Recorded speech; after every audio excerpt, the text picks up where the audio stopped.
Hello, SC Whitmore Social Studies students. I'm Mr. Cannon and I'm going to be teaching you U.S. history this year. History is my favorite subject. I enjoy teaching government as well, but history is my favorite. So I'm really looking forward to teaching you history. The founding of America, that's a picture of John Adams there on the left. He's my favorite founding father. Hopefully you'll get to know a little bit about him in this course. And then of course our Constitution, which is the image on the right. We're going to be learning about the founding of America all the way through pretty much the modern era. We'll get into things like 9/11, which many of you weren't alive for or don't remember. But we'll talk about things like that. So we're going to have a lot to cover in this course. It's a comprehensive course in that there's so much to cover, and we'll cover it as in detail as we can. But because there's so much, we won't get into as much of the details as I would like, but that's just the nature of the course. It is a full credit course, and we used to divide it into Part A and Part B. Now you may be in a Part A or Part B, but most of you won't. Most of you will be in a full credit, one course, and at the end of it, there will be an EOC. So you are required to take an end of course test.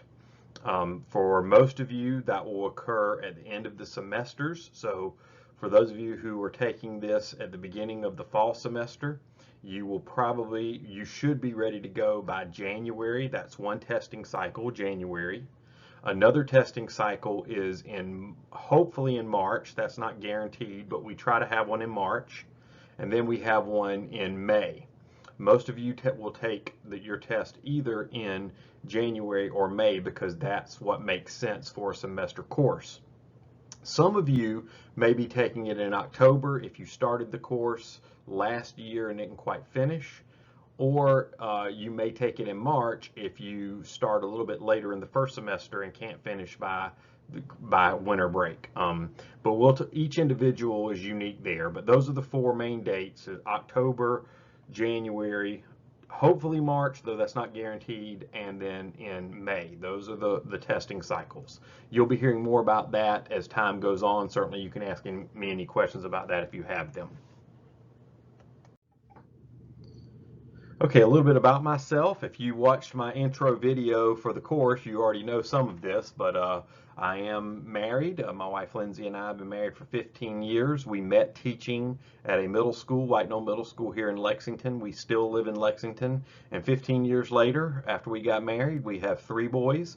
Jackson Lee is 13, Hudson is 10, Graham is 7. We really enjoy going to Carowinds. We enjoy playing and watching sports. We are Gamecock fans, and I just really enjoy teaching history and government as well. So that is a passion of mine. Even though it's my job, I do enjoy it. Some things you need to know to be successful in this course. Number one, communication. Make sure you communicate well with me. If you have a question, if you're stuck on anything, let me know. If it's a more detailed response you need, then make an appointment to meet with me. I'm on my calendar. You can always do that. They're 15-minute increments. I have sessions in the morning and in the afternoon. And if there's something that doesn't work for you, you can always contact me and let me know that, and I will work around your schedule, whatever we need to do. Another thing that I didn't cover in my intro video, but I really want to talk about here, and you can see it in the two images.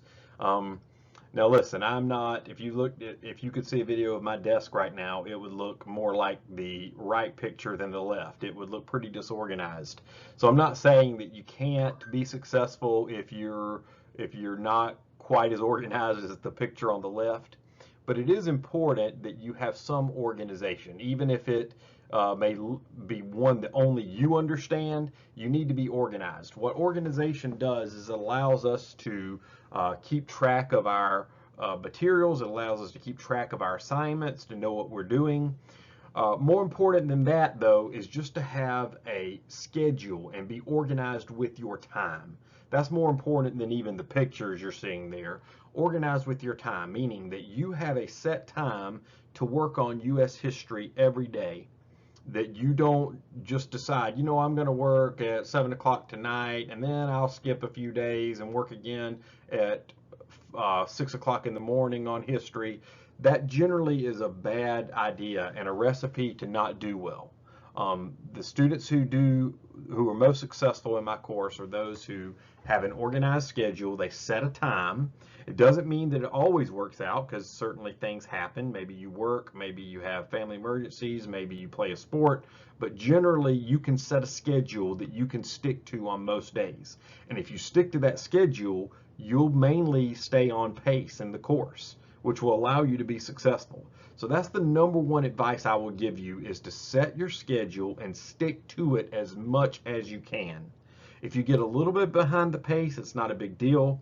It's when you get, 20 to 30% behind the pace, meaning that you're supposed to be done with half the course and you're only done with 10% of it. That's where we have an issue, and that's where you need to communicate and let me know what's going on so that I can help you. But keeping a schedule will help you to stay as close to on pace as possible. And some of you actually will stay over that pace because you're on a schedule. Don't sweat the pace so much that you make sure you're right on it, but do make sure that you're not getting too far behind. And as always, I'm here to help you. Another way to be successful is to make sure that you don't let things get out of control before you ask for help. Ask for help immediately, or let me know your concern immediately, because the quicker you can do that, the quicker we can get things resolved. I know you're going to do great this year. I'm so looking forward to teaching you history and seeing you learn about the founding of America and how we've come where we've come from. I'm just so excited about that, and I know you're going to do great.